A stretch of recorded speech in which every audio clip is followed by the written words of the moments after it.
आम्ही त्या ठिकाणी ठरवलेला आहे। फोर सीझनच्या बैठकीनंतर तुमची जागा वाटपासंदर्भात महाविकास आघाडीसोबत काही चर्चा झाली का? कारण दावे प्रतिदावे बरेच करण्यात आले। संजय राऊतांनी म्हटलं की प्रस्तावांचं स्वीकार्य असतं तर बरं झालं असतं। या सगळ्याचा अर्थ काय काढायचा? म्हणजे आता पण म्हणतायत की प्रकाश आंबेडकर जे ते कोडी टाकत असतात।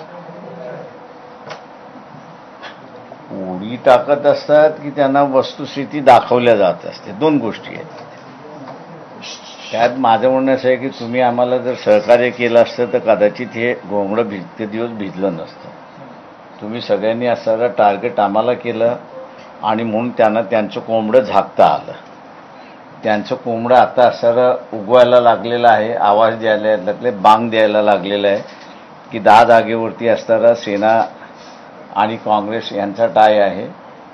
5 जागांवरती NCP शिवसेना आणि काँग्रेस असा असणारा टाय आहे।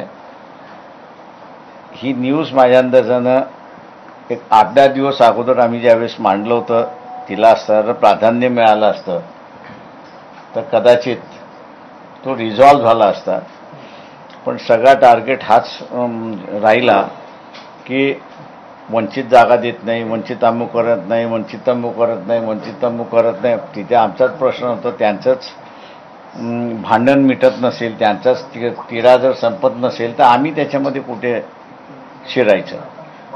त्यामुळे आजही त्यांचा तिढा संपलाय असं आम्हाला काही कम्युनिकेट करण्यात आलेलं नाही। तुमची नेमकी भूमिका काय राहणार आहे? जोपर्यंत शिवसेना असेल, राष्ट्रवादी असेल किंवा काँग्रेस असेल, त्या तिघांचा तिढा मिटल्यानंतर तुमची त्यामध्ये एंट्री होणार आहे? तुम्ही त्यांचाच तिढा मिटणार नसेल तर आमची एंट्री करून काय उपयोग आहे?